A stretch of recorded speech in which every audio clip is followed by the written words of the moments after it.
नमस्कार, स्वागत है आपका TWC जीएस वर्ल्ड में। यदि आपने TWC जीएस वर्ल्ड को सब्सक्राइब नहीं किया है, तो सब्सक्राइब TWC जीएस वर्ल्ड। आज हम अपनी यूनिट नंबर 19 के तहत, जो हमारा आधुनिक भारत का इतिहास चल रहा है, इसके तहत देखेंगे कि भारत के प्रमुख गवर्नर जनरल।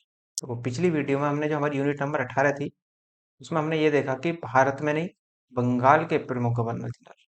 क्योंकि अब तक इन्होंने क्या करा था कि बंगाल को ही जीता था, इसलिए इन्हें बंगाल का गवर्नर जनरल कहा जाने लगा। लेकिन जैसे जैसे इन्होंने मराठाओं को हराया, मैसूर को जीता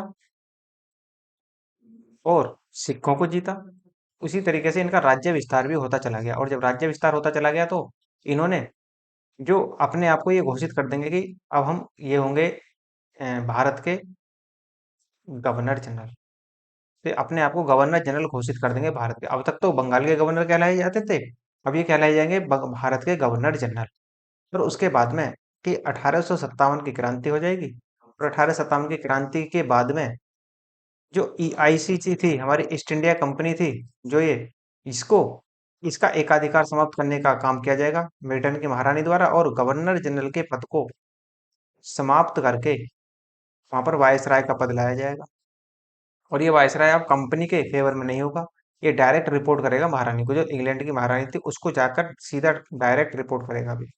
तो इसी वजह से क्या होगा कि 1857 के बाद में ये ही गवर्नर जनरल का नाम दूसरा पड़ जाएगा वायसराय। तो 1857 के बाद हम इन्हें वायसराय के नाम से पुकारेंगे, लेकिन 1857 से पहले इन्हें गवर्नर जनरल ही कहा जाएगा। तो स्टार्ट करते हैं हम अपनी।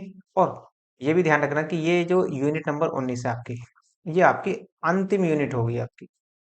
और उसके बाद में जो आपका मॉडर्न हिस्ट्री है आपका, ये पूरी तरीके से कंप्लीट समाप्त हो जाएगा। हालांकि ये कह लीजिए कि जो हिस्ट्री है हमारा, हिस्ट्री वाला टॉपिक ही पूरा समाप्त हो जाएगा, इससे बाहर आपको कुछ नहीं पूछा जाएगा। पीसीएस या आईएएस के प्री के पॉइंट ऑफ व्यू से देखा जाए तो केवल ओनली प्री के, ये ध्यान रखना, ओनली प्री के पॉइंट ऑफ व्यू से पूछा जाए। तो शुरुआत करते हैं हम अपनी यूनिट नंबर 19 की, या फिर आप ये कह लो कि अंतिम यूनिट की स्टार्ट करते हैं। देखो, भारत में कितने गवर्नर जनरल हुए, कौन कौन गवर्नर जनरल हुए, कौन कौन वायसराय बनते हैं आके, वो हम यहाँ पर सब देखेंगे। तो पहले ये देख लेते हैं कि आखिर गवर्नर जनरल कौन हुए, किसका शासनकाल कब तक रहा। तो जो भारत का पहला गवर्नर जनरल बना, वो बनेगा लॉर्ड विलियम बेंटिक। अब देखो, पीछे हमने वारेन हेस्टिंग्स को भी पढ़ा था। जो वारेन हेस्टिंग्स था कि वो पहले क्या बना था, गवर्नर जनरल था। लेकिन ये ध्यान रखना कि वो भारत का नहीं था, क्योंकि समूचे भारत को जीता नहीं गया था। तो ये जो बनता था, वारेन हेस्टिंग जो बना था, ये बंगाल का पहला गवर्नर जनरल बना था। तो ये ध्यान रखना आपको। तो इस प्रकार भारत का पहला, या ब्रिटिश भारत का पहला गवर्नर जनरल कौन होगा, तो वो होगा पहला लॉर्ड विलियम बेंटिक। और इसका जो समय काल रहेगा वो 1828 से लेकर 1835 के बीच का रहेगा। उसके बाद में लॉर्ड ऑकलैंड बनेगा गवर्नर जनरल, 1836 से लेकर 1842 तक ये शासन करेगा। उसके बाद में लॉर्ड एलनबरो आ जाएगा, और 1842 से लेकर 1844 तक 2 साल का इसका मात्र शासनकाल रहेगा। फिर लॉर्ड होर्डिंग 1844 से 1848 तक रहेगा। और फिर उसके बाद में आएंगे, इम्पोर्टेंट है आपका लॉर्ड डलहौजी। वो इम्पोर्टेंट तो आपका विलियम बेंटिक भी है, और डलहौजी भी इम्पोर्टेंट है। तो 1848 से लेकर यही 1856 तक शासन करेगा, या फिर शासन चलाने में मदद करेगा। और यही doctrine of lapse, doctrine of lapse DOL बोलते हैं इसको। डॉक्ट्रिन ऑफ लैप्स का मतलब राज्य हड़प की नीति का सिद्धांत जो दिया था, वो इसी ने दिया था। और राज्य हड़प की सीधी नीति के तहत ही क्या कर दिया था कि दत्तक पुत्र को गोद लेने की प्रथा को समाप्त कर देता है ये। उसी के तहत क्या होगा, जैसे झांसी, सतारा, इनको सबको किसके आधार पर, ये डॉक्ट्रिन ऑफ लैप्स के आधार पर ही इंग्लिश या अंग्रेजी साम्राज्य में मिला लिया जाएगा। जबकि अवध को मिलाएगा एक कुशासन के आधार पर। कैसे कुशासन होगा वो आगे देखेंगे। उसके बाद में आएगा लॉर्ड कैनिंग, इंपॉर्टेंट है। और लॉर्ड कैनिंग के समय में ही 1857 की महान क्रांति होती है। और ये जो लॉर्ड कैनिंग होगा, ये भारत का अंतिम गवर्नर जनरल होगा, अंतिम गवर्नर जनरल बनेगा। क्योंकि इसके बाद में गवर्नर जनरल का पद ही समाप्त कर दिया जाएगा, और पहला वायसराय बनेगा, वायसराय बना। तो इसका मतलब जो लॉर्ड कैनिंग था, वो पहला तो अंतिम तो गवर्नर जनरल बना, और पहला वायसराय बनेगा। उसके बाद में जितने भी गवर्नर आएंगे, इन गवर्नर को अब गवर्नर नहीं कहा जाएगा, या जितने भी ये व्यक्ति आएंगे, अंग्रेज व्यक्ति आएंगे, तो ये अब इनको गवर्नर ने कहकर इनको वायसराय की संज्ञा दी जाएगी। हालांकि हम नॉर्मली कह देते हैं कि गवर्नर जनरल, तो गवर्नर जनरल नॉर्मली ना कहकर अब इन्हें वायसराय कहेंगे। तो सर जॉन लॉरेंस आते हैं अगले, और 62 से लेकर 69 तक ये यहाँ पर रहेंगे। फिर उसके बाद में लॉर्ड मेयो, 1869 से 1872 के बीच का शासन रहेगा इनका। उसके बाद में आप देखेंगे लॉर्ड नॉर्थब्रुक, 1872 से 76 तक रहेंगे। उसी के बाद में आप आ जाएंगे लॉर्ड रिपन पर, और लॉर्ड रिपन का जो समय काल रहेगा वो 1880 से 1884 के बीच रहेगा। और इसी के शासनकाल को ही, इसी को या इसको ये कह लो कि लॉर्ड रिपन को ही सज्जन रिपन के नाम से जाना जाता है। पूछ ले कि किसको सज्जन रिपन के नाम से जाना जाता है, तो लॉर्ड रिपन को ही सज्जन रिपन के नाम से जाना जाता है। उसके बाद में अगला आ जाएगा लॉर्ड डफरिन, और डफरिन के समय में ही 28 दिसंबर 1885 को कांग्रेस की स्थापना होती है। तो 1884 से 1888 तक इसका समय काल रहेगा। उसके बाद में लॉर्ड लैंसडाउन शासक बनेगा, तो 1888 से लेकर ये 1894 तक ये यहाँ पर इसके शासन की देखभाल करेंगे। फिर आपके लॉर्ड एलिंगन द्वितीय आएंगे, 1894 से 1899 तक ये शासन करेंगे। फिर आप देखेंगे कि लॉर्ड कर्जन, तो लॉर्ड कर्जन का जो समय काल रहेगा वो 1899 से 1905 तक रहेगा, क्योंकि बंगाल का जो विभाजन होगा वो बंगाल का विभाजन इसी के समय में होगा। लॉर्ड मिंटो द्वितीय आएंगे, 1905 से 1910 तक रहेंगे, और इन्हीं के समय में मार्ले मिंटो सुधार अधिनियम लाया गया, मार्ले मिंटो सुधार। और इसी अधिनियम के तहत कई सारे कानून भी पारित होंगे, वो हम आगे देखेंगे कि क्या क्या हुआ इन कानूनों में। और इसी अधिनियम के तहत, मार्ले मिंटो अधिनियम के तहत ही मुस्लिमों को अलग निर्वाचन पद्धति की मांग कर दी गई, या सांप्रदायिक आधार पर मुस्लिमों को यहाँ पर बांट दिया गया। फिर हॉर्डिंग द्वितीय आते हैं, 1910 से 1916 तक इनका शासनकाल रहेगा। उसके बाद में लॉर्ड चेम्सफोर्ड, 1916 से 1921। अब देखो इसी बीच में कई सारी घटनाएं घटेंगी, जैसे कि आप देखते हैं जलियांवाला बाग हत्याकांड होगा यहीं पर। जलियांवाला बाग हत्याकांड क्यों? क्योंकि पीछे हम पढ़ चुके हैं इसके बारे में सब कि 13 अप्रैल 1919 को जलियांवाला बाग हत्याकांड क्यों हुआ। तो यदि आपको इसके बारे में डिटेल में जानना है तो आप इसके में पीछे की वीडियो देख लेना, डिस्क्रिप्शन में लिंक दिया हुआ है इनका सबका। उसके बाद में आप देखेंगे लॉर्ड रीडिंग आ जाएंगे, 21 से 26 तक रहेंगे। उसके बाद देखेंगे आप लॉर्ड इरविन आएंगे। लॉर्ड इरविन का जो समय काल रहेगा वो 1926 से लेकर 1931 तक रहेगा, और इसी दौरान गांधी इरविन समझौता भी होगा। गांधी इरविन समझौता, गांधी इरविन समझौता अर्थात किसके बीच हुआ? तो गांधी इरविन समझौता जो हुआ था वो गांधी जी और इरविन के बीच में हुआ था। तो 5 मार्च 1931 को ये समझौता हुआ। याद ध्यान रखना। उसके बाद में लॉर्ड वेलिंगटन आएंगे, 1931 से 1936 तक रहेंगे। फिर लॉर्ड लिंथिंगो आ जाएंगे। लॉर्ड लिंथिंगो के समय में ही द्वितीय विश्व युद्ध आरंभ हो जाएगा। हो सकता है कि जब भारत में जब दूसरा विश्व युद्ध छिड़ा, तो उस समय भारत का वायसराय कौन था? तो लॉर्ड लिंथिंगो था। फिर लॉर्ड वेवेल आ जाएंगे। वेवेल योजना आपने पढ़ी है, 1943 से 1947 तक इनका समय काल रहेगा। उसके बाद में जो अंतिम गवर्नर जनरल होंगे या अंतिम वायसराय होंगे, अंतिम वायसराय बनेंगे लॉर्ड माउंटबेटन, और इनका जो समय काल रहेगा वो मार्च 1947 से जून 1948 के बीच का रहेगा, क्योंकि 15 अगस्त 1947 को 15 अगस्त 1947 को घोषणा हो जाएगी कि दो स्वतंत्र राष्ट्र बन जाएंगे। और हालांकि घोषणा तो पहले ही हो गई थी, क्योंकि जो पाकिस्तान है वो अपना स्वतंत्रता दिवस 14 अगस्त 1947 को मनाता है। ठीक। अब देखो ये तो था हमें इनके बारे में पढ़ा, आज क्लास थोड़ी लंबी हो जाएगी, कोई नहीं, क्योंकि एक साथ पढ़ेंगे ही सब। तो स्टार्ट करते हैं वन बाई वन कि किसका क्या क्या योगदान रहा इसमें।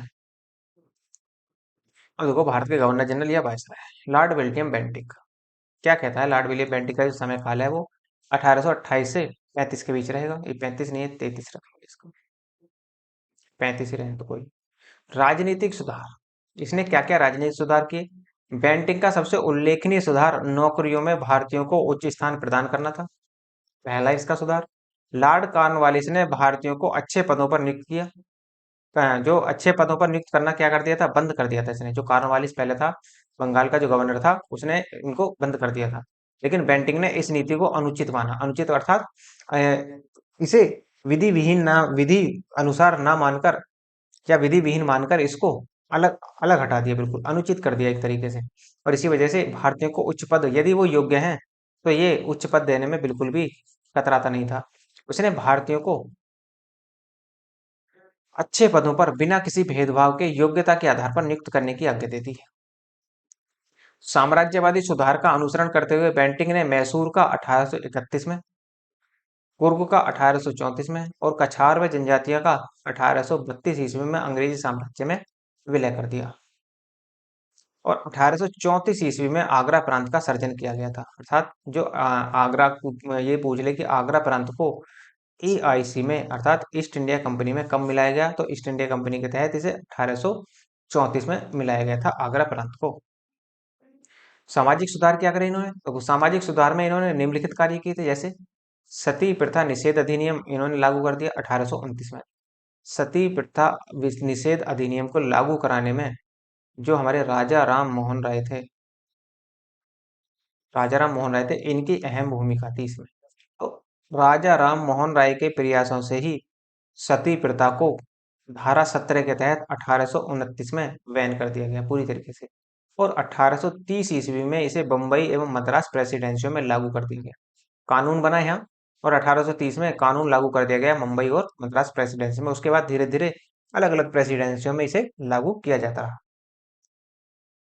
इसी के समय में 1830 ईस्वी में कर्नल सिलीमैन ने ठगी प्रथा का दमन कर दिया था, क्योंकि जो उस टाइम पर ठग थे वो बहुत ज्यादा थे, व्यापारियों को अक्सर ठग लिया करते थे, तो इसी वजह से ठगी प्रथा का दमन किया गया।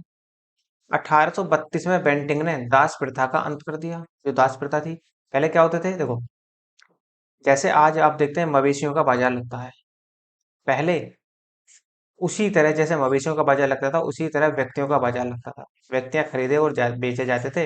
कुछ लोग अपने खरीद कर उन्हें दास बना लेते थे। तो इस प्रथा को समाप्त करने का श्रेय भी लॉर्ड विलियम बेंटिक को ही जाता है। बेंटिक ने धर्म परिवर्तन के कारण किसी या पैतृक संपत्ति से वंचित करने को अवैध घोषित कर दिया। मतलब कुल मिलाकर ये था कि धर्म परिवर्तन के कारण यदि किसी व्यक्ति ने धर्म परिवर्तन कर लिया है, मान लो कि हिंदू से वो ईसाई धर्म में कन्वर्ट हो गया, क्योंकि ईसाई मिशनरियां आ चुकी थी और ये बढ़ावा दे रहे थे। ईसाई मिशनरियां जो थी, ये गवर्नर भी उनको बढ़ावा देते थे, अर्थात ईस्ट इंडिया कंपनी भी इन्हें बढ़ावा देती थी। तो यदि कोई व्यक्ति हिंदू से या मुस्लिम से ईसाई बनना चाहता है, तो उसे जो हिंदुओं में पैतृक संपत्ति मिली हुई है, जो माँ बाप से संपत्ति मिली हुई थी, उससे वंचित नहीं किया जाएगा यदि वो ईसाई बन जाता है तो। शिक्षा संबंधी सुधार क्या क्या हुए 1835 में, मैकाले का स्मरण पत्र और शिक्षा का माध्यम अंग्रेजी स्वीकृत किया गया। ध्यान करो कि मैंने शिक्षा के लिए आयोग बताए थे, दुनिया भर के आयोग बताए आपको पीछे वाली वीडियो में। तो शिक्षा के लिए अक्सर सवाल मिलान के लिए पूछ लेता वहां से, देखना ना भूलें उसको भी। तो स्वीकृत किया गया इसको।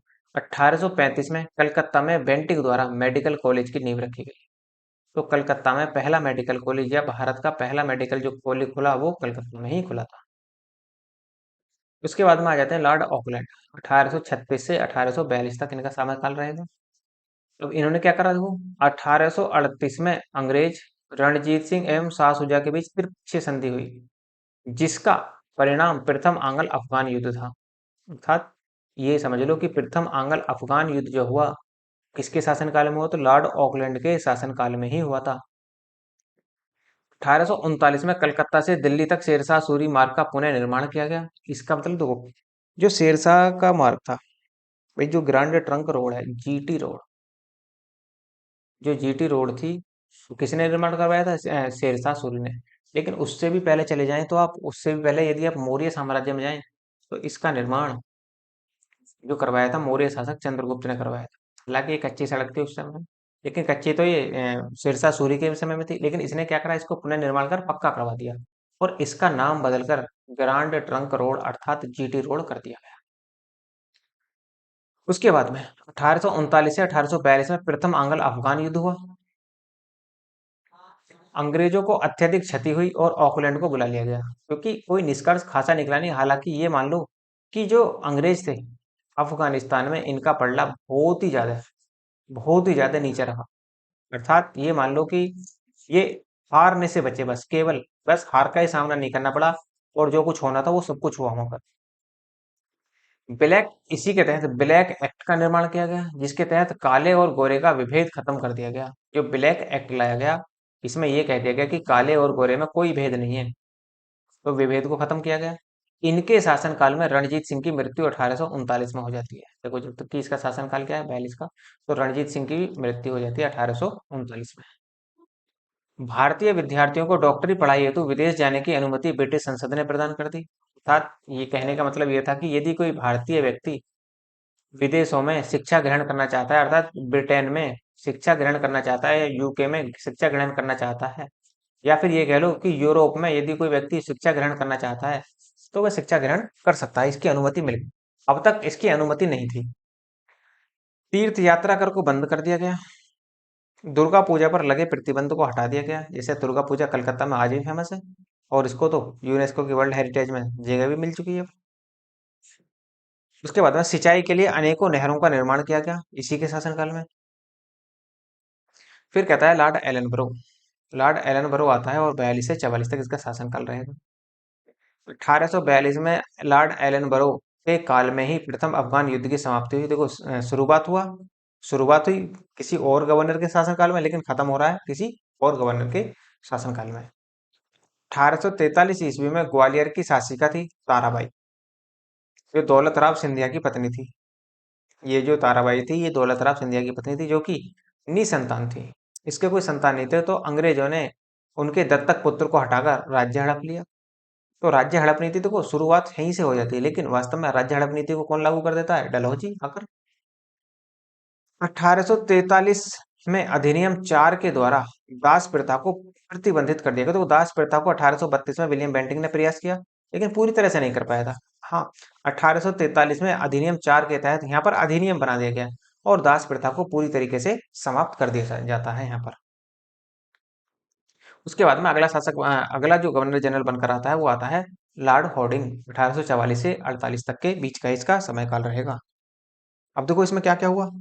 इसमें हुआ कि 1845 ईस्वी में प्रथम आंग्ल सिख युद्ध हॉर्डिंग के काल में ही हुआ था। जो प्रथम आंग्ल सिख युद्ध हुआ था, इसका समापन लाहौर की संधि पर हुआ। अर्थात जो प्रथम आंग्ल सिख युद्ध की समाप्ति हुई, वो लाहौर की संधि पर हुई थी। बालिका शिशु हत्या का निषेध और नरबलि प्रथा का इसने निषेध कर दिया। अर्थात जो शिशु हत्या हो रही थी, जो नरबलि प्रथा थी, नरबलि मतलब जो व्यक्तियों की बलि दी जाती थी देवी देवताओं को खुश करने के लिए, उसको इसने निषेध कर दिया, घोषित कर दिया। मध्य भारत में खोंड जनजाति में नर हत्या की प्रथा को दमित या दमन करने के लिए, या मतलब इसने दमन कर दिया उनका, इसके लिए जनरल कैंपबेल को नियुक्त किया गया था। नियुक्ति में अंग्रेजी भाषा की अनिवार्यता लागू कर दी गई। यदि कोई भारतीय सैनिक या भारतीय व्यक्ति अंग्रेजी में या अंग्रेजों के शासन में सेवा देना चाहता है, तो उसे अंग्रेजी आना चाहिए। अंग्रेजी उसे अनिवार्य कर दिया गया। लॉर्ड हॉर्डिंग के समय में भारत में स्टैंडर्ड यूनिट का चलन शुरू हुआ। एक स्टैंडर्ड यूनिट बना दी गई, इसका चलन प्रारंभ कर दिया गया। सूरत में नमक विद्रोह हॉर्डिंग के काल में की प्रमुख घटना थी, क्योंकि देखो नमक विद्रोह पहले भी हो चुका था और बाद में भी होगा, क्योंकि नमक सत्याग्रह चलेगा, गांधी जी चलाएंगे आकर, क्योंकि अभी तो गांधी जी का जन्म भी नहीं हुआ, तो बाद में चलेगा वो। इसके फलस्वरूप नमक कर को आधार कर दिया गया, अर्थात नमक कर को आधार बनाया गया था। उसके बाद में डलहौजी आ जाता है, इंपोर्टेंट है डलहौजी आपका। इसके विलय नीति या हड़प नीति या डॉक्ट्रिन ऑफ लैप्स की नाम से भी प्रसिद्ध थी। इसकी जो नीतियां थी, इसने गोद लेने की जो प्रथा थी उसको अवैध घोषित कर दिया। और जब अवैध घोषित कर दिया, तो कुछ प्रांत या कुछ जो राज्य ऐसे थे भारत में, जो शासन तो कर रहे थे, लेकिन उनके पास अपना कोई उत्तराधिकारी नहीं था। उन्होंने गोद लिया पुत्र को गोद ले रखा था, या फिर ये कह लो कि दत्तक पुत्र था। मतलब दत्तक पुत्र कौन होता है? तो गोद लिए हुए पुत्र को ही हम दत्तक पुत्र कहते हैं। तो कुछ राज्य ऐसे ही थे। तो डलहौजी द्वारा विलय किए गए राज्य कौन कौन से थे? देखो डलहौजी ने 1848 में सतारा का विलय कर दिया, इसी आधार पर, राज्य हड़प नीति के आधार पर ही। दूसरा, जैतपुर और संबलपुर को 1949 में विलय कर लिया अंग्रेजी साम्राज्य में। बघाट को 1850 में, उदयपुर को 1852 में, झांसी 1853 में, और नागपुर को 1854 में, और करौली को 1855 में। जबकि अवध को ध्यान रखना कि इसका जो विलय हुआ था वो हड़प नीति के तहत नहीं हुआ, एक कुशासन के आधार पर हुआ था। अवध का जो विलय होगा वो कुशासन के आधार पर होगा। तो कुशासन के आधार पर जो अवध का विलय हुआ, वो इसी के जो वो राज्य हड़प नीति नीति का पार्ट नहीं था बिल्कुल भी। तो ये ध्यान रखना, देखो यहाँ से क्रम बनता है कि ये पूछ लेगा कि राज्य डलहौजी की राज्य हड़प नीति के तहत जो सबसे पहले प्रांत या राज्य का विलय किया गया था वो कौन सा था। इन्हीं में से ही चार ऑप्शन मिलेंगे आपको। और जब चार ऑप्शन मिलेंगे तो आपको इनकी डेट सही याद होना चाहिए कि सबसे पहले किसका विलय किया गया था, तो सतारा का। फिर उसके बाद में जैतपुरा संबलपुर आए, फिर बघाट, और उसके बाद में उदयपुर के बाद झांसी आ जाता है। तो इस तरीके से आप यहाँ पर थोड़ा सा ध्यान रखेंगे कि क्या क्या यहाँ पर गठित हुआ था। अन्य सुधार क्या क्या थे इसके, देखो अन्य सुधारों में 6 अप्रैल 1853 को भारत में प्रथम रेलगाड़ी चलाई गई, जो कहाँ से चली, वो बम्बई से थाने के बीच चली थी। तो भारत में प्रथम रेलगाड़ी, या ये जो रेलगाड़ी थी ये मालगाड़ी थी एक तरीके से देखा जाए तो। भारत में प्रथम रेलगाड़ी जो चली 16 अप्रैल 1853 को बम्बई से थाने के बीच 34 किलोमीटर की दूरी के बीच में चलाई गई। डलहौजी को भारत में रेलवे का जनक कहा जाता है, तो ये पूछ ले कि भारत में किसे रेलवे का जनक कहा जाता है, तो डलहौजी को ही भारत में रेलवे का जनक कहा जाता है, क्योंकि इसी के समय में रेलगाड़ी चलाई गई थी। 1853 में भारत तार लाइन कलकत्ता से आगरा तक शुरू की गई। फिर 1854 में नया पोस्ट ऑफिस एक्ट पारित कर दिया गया। ये गलत हुआ था, देखो क्यों, क्योंकि इसी समय भारत में पहली बार डाक टिकट जारी किया गया था। तो क्या होगा, इसी डाक टिकट के जारी के तहत ही क्या होगा कि जो भारतीय सैनिक और जो अंग्रेज सैनिक थे, इनमें विभेद पैदा हो जाता है, क्योंकि जो भारतीय सैनिक अपने घर वालों के लिए, अपने परिवार के लिए चिट्ठी भेजा करते थे, उस पर डाक टिकट इन्होंने अनिवार्य कर दिया। पहले फ्री जाती थी दोनों के लिए, लेकिन अब उन्होंने उसे अनिवार्य कर दिया, जबकि अंग्रेजों के लिए ऐसी कोई अनिवार्यता नहीं थी कि अंग्रेजों को कोई भी कंडीशन या कोई भी चिट्ठी भेजने के लिए उसको डाक टिकट की आवश्यकता नहीं होती थी। तो यहाँ से भेदभावपूर्ण नीति आरंभ हो जाती है। 1854 ईस्वी में लोक निर्माण विभाग की स्थापना हुई, जिसे आज आप क्या कहते हैं, पीडब्ल्यूडी।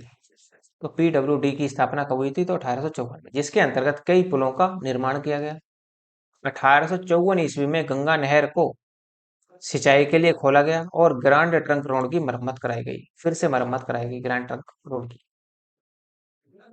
उसके बाद में कराची, मुंबई, कलकत्ता में बंदरगाहों को विकसित किया गया। और 1855-56 में संथाल विद्रोह प्रारंभ होता है। तो इसकी के समय में 1855-56 में ही संथाल विद्रोह प्रारंभ हो जाता है। 1853 ईस्वी में चार्टर एक्ट पारित किया गया। सिविल सेवा के लिए प्रतियोगी परीक्षा की व्यवस्था की गई, और इसके लिए जो उम्र सीमा रखी गई थी वो 18 से, ये है आपकी, ये गलत लिखा हुआ है,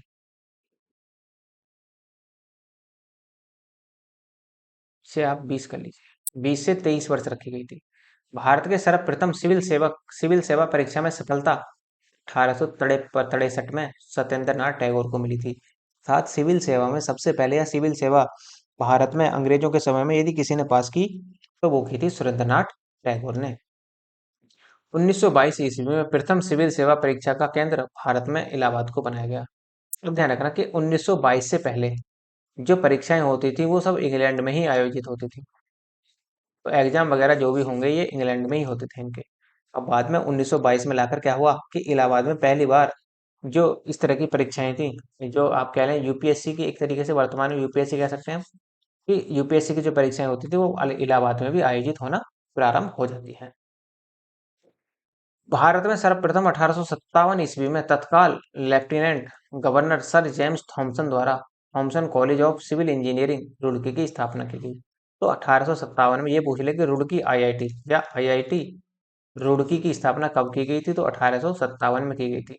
किसने की थी, तो सर जॉन जेम्स थॉमसन ने की थी 1857 ईस्वी में। उसके बाद में कैनिंग आ जाता है, लॉर्ड कैनिंग, 1856 से 1862 का समय रहेगा इसका। और जब 1856 से 1862 के बीच का समय रहेगा तो इसका काम क्या क्या हुआ, देखो। कैनिंग कंपनी के शासन के अधीन नियुक्त अंतिम गवर्नर जनरल था, तथा ब्रिटिश क्राउन के तहत नियुक्त प्रथम वायसराय था। ये आप ध्यान रखना इसका, क्योंकि देखो 1857 की क्रांति के बाद में ये समझ में आ गया कि क्राउन को भी, कि जो शासन कर रही है ईस्ट इंडिया कंपनी, वो कहीं ना कहीं गलत कर रही है। इसी वजह से क्राउन को या महारानी को ये लगा कि अब शासन ईस्ट इंडिया कंपनी से लेकर भारतीयों के लिए शासन वो अपने हाथ में ले लेगी। इसी वजह से क्या हुआ कि जो भारत में ईस्ट इंडिया कंपनी के तहत गवर्नर जनरल नियुक्त होते थे, अब वो गवर्नर जनरल का पद ही समाप्त कर दिया गया और इस गवर्नर जनरल के पद के स्थान पर लाया गया वायसराय का पद।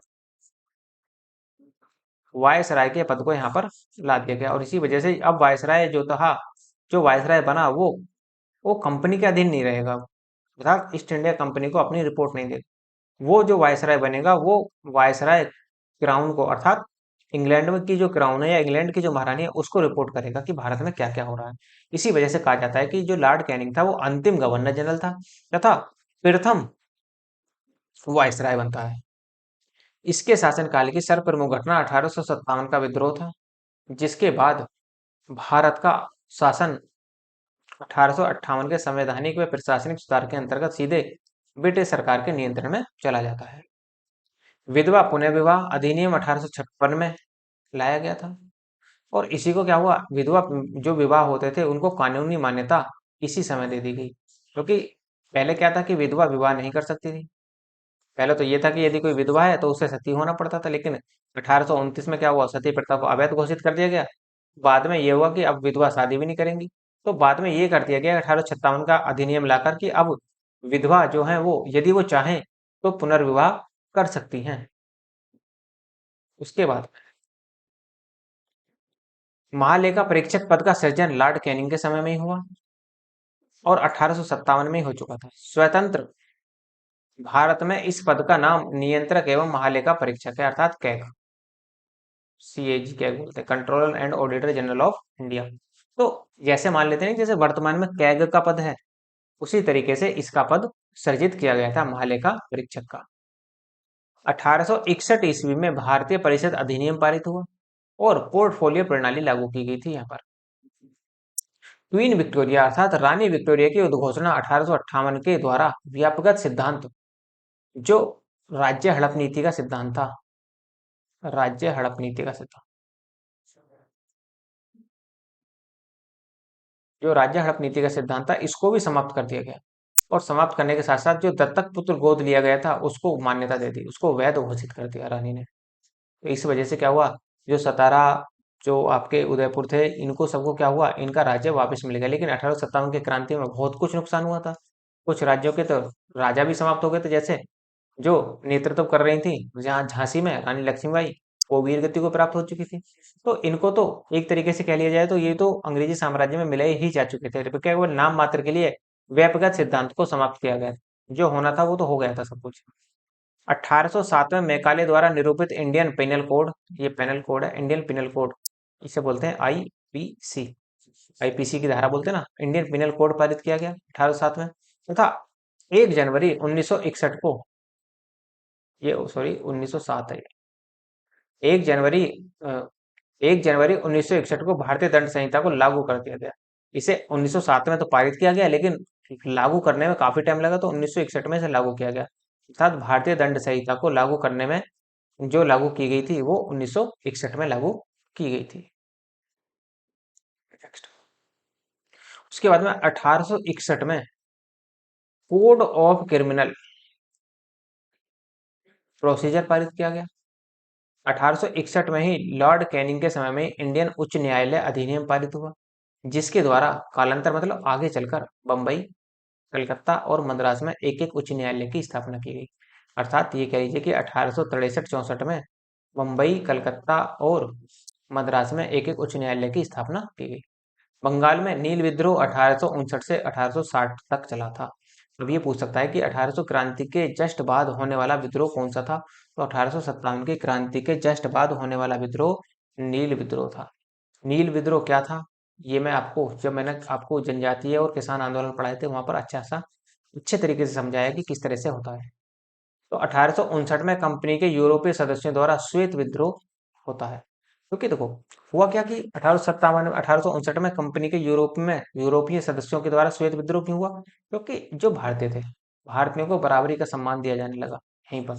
इसी वजह से जो यूरोपीय थे या ये कह लो जो गोरे लोग थे या जो फिरंगी लोग थे, वे क्या कर देते हैं, वो इस तरह का इस बात को लेकर विद्रोह कर देते हैं कि हमें काले लोगों के साथ बैठाया जा रहा। तो इसी वजह से क्या होता है कि यहाँ पर विद्रोह हो जाता है 1859 में।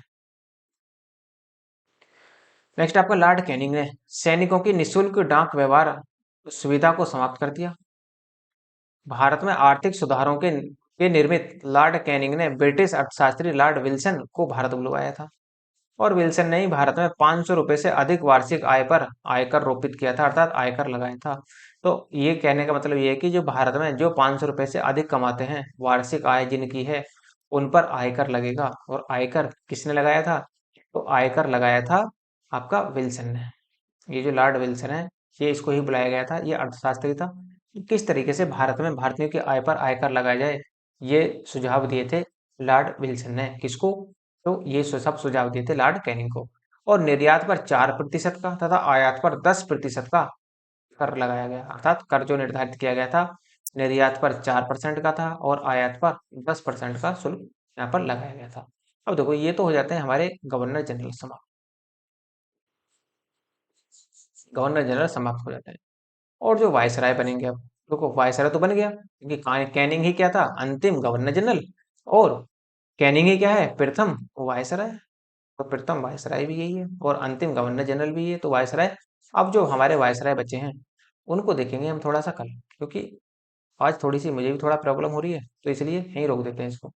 ठीक है, तो इसको मैं अगली वीडियो में इसको पूरा कर दूंगा। Thank you.